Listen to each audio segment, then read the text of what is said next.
చూస్తూ చూస్తూ ఉన్న నెల సమయం కూడా గడిచిపోయింది. 40 లక్షల డబ్బులు నా పెద్ద కొడుకు ప్రేమ్ అరేంజ్ చేసుకున్నాడు అప్పు రూపంలో. కానీ వాటిని రిటర్న్ కట్టాలంటే భార్యాభర్తలు కలిసి కడితేనే అది పూర్తవుతుంది. కానీ అంజలి భర్తకి ఇవ్వాల్సిన సపోర్ట్ ఇవ్వడం లేదు. ఇంకో 10 రోజులు ఆపరేషన్ డబ్బులు అరేంజ్ చేసుకోవాలి కదా ప్రేమ్. అరేంజ్ అయ్యాయా? మరేం చేద్దాం అనుకుంటున్నావు?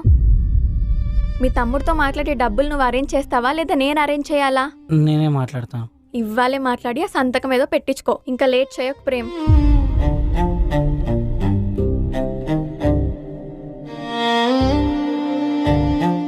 హలో కార్తీక్. హలో అన్నా, బాగున్నావు అన్నా? నేను బానే ఉన్నానురా. బాబుకి ఎలా ఉందన్నా? బాబు కూడా బానే ఉన్నాడు. ఆపరేషన్ అయ్యిందన్నా? లేదురా, ఇంకో 10 days లో ఉంది. ఆపరేషన్ కి ఒక 40 lakhs ఖర్చు వస్తుంది. 45 లక్షలా? అంత పెద్ద అమౌంట్ ఎక్కడి నుంచి తెద్దామన్నా? అవునరా, కొడుకుని బతికించుకోవాలంటే అన్ని డబ్బులు పెట్టక తప్పట్లేదు. పెద్ద అమౌంట్ కార్తీక్, అది అన్నా అరేంజ్ అయ్యాయా లేదా అన్నా? ఆరా, మొత్తం డబ్బులు రెడీగానే ఉన్నాయరా, ప్రాబ్లం ఏం లేదు. అవునా, మంచిదన్నా.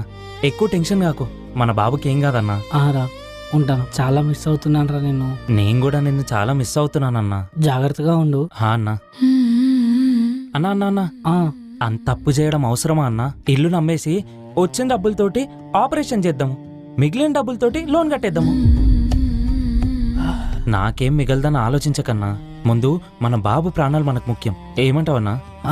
లేదురా, నేనేం అప్పు చేయలేదు, తెలిసిన వాళ్ళు ఇచ్చారు. నువ్వేం టెన్షన్ పడకు, నేను చూసుకుంటా. సరే అన్నా, ఏదన్నా అవసరం ఉంటే మాత్రం ఫోన్ చేసి చెప్పన్నా, ఏం ఆలోచించకు.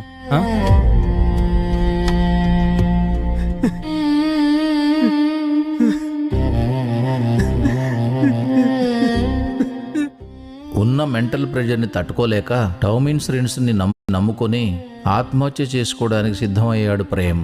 వచ్చే ₹1 కోటితోని ఉన్న ప్రాబ్లమ్స్ అన్నీ సాల్వ్ అవుతాయని లెటర్ రాసి పెట్టాడు.